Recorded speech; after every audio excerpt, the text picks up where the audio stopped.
This is a homage beat.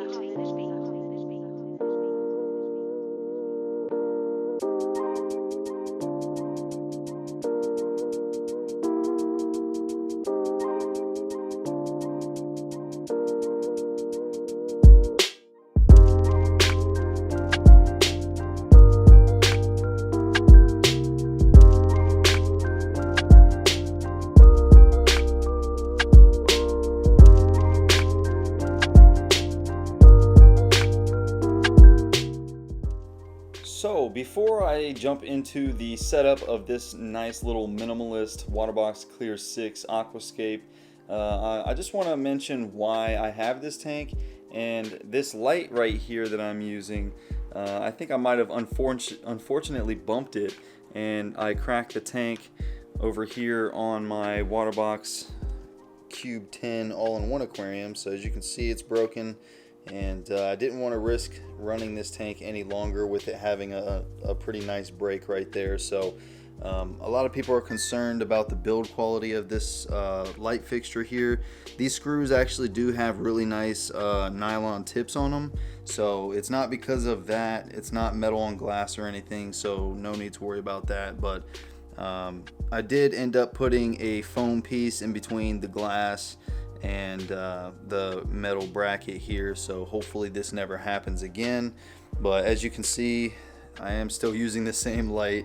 It is a Chihiro's C2. They are my channel sponsor for lighting, so I don't think it's anything to do with their light. I've seen this happen to other people before, but honestly I think it's just user error, because stuff like that doesn't just happen unless you bump it.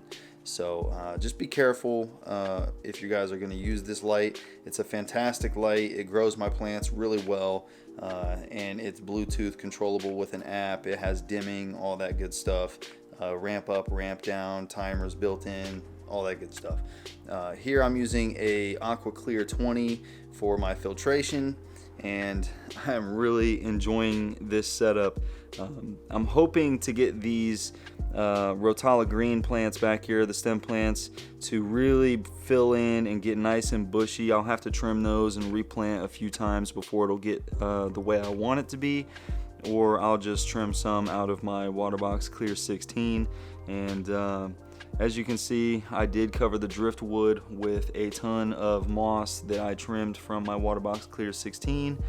Over here in this section I have some S. Repens, and in the front I have some Monte Carlo and then Anubias. It's pretty simple. I think there's only like four to six species of plants in there right now. This is UNS Contro soil. This is not new. This is stuff that I pulled out of the old tank because it had a lot of good bacteria built up in it.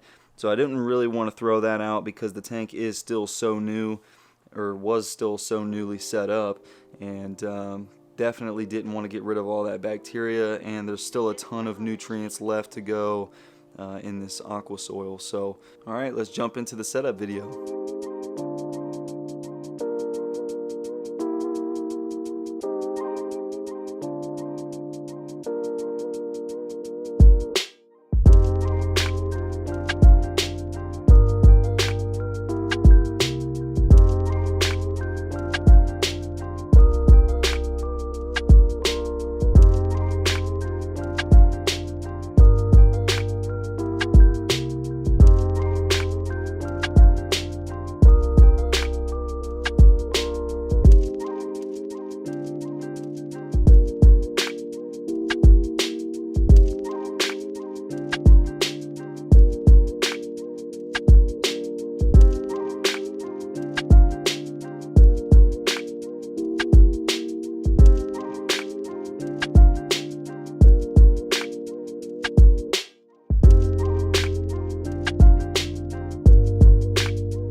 So like I said, I think the tank turned out pretty good. I'm really digging the minimalist design. I haven't done a minimalist aquascape in a little while, other than the non-CO2 tank I have up on my dresser, which I will be making a video of tomorrow, so stay tuned for that one. It is doing really well, and my betta is absolutely loving it in there. I do have 2 nerite snails in here. I have one Amano shrimp you can see back there, and I have an autocinklus and 2 pencil fish, and they really seem to like it in here. The little fluval filter doesn't seem to be too much flow. I could always turn it down a little bit if it does turn out to be too much flow. So anyways, hopefully you guys enjoyed this video. Keep your eye out for updates of this awesome little Waterbox Clear 6. Really love the dimensions of this thing. It's like perfect size for a little nano tank, especially if you want one for your desk, like my desk here. And like I said, stay tuned for the updates. It's gonna fill in really nice since I'm running CO2. And as always, subscribe if you're new here, hit the like button if you guys enjoyed this video, and keep it planted.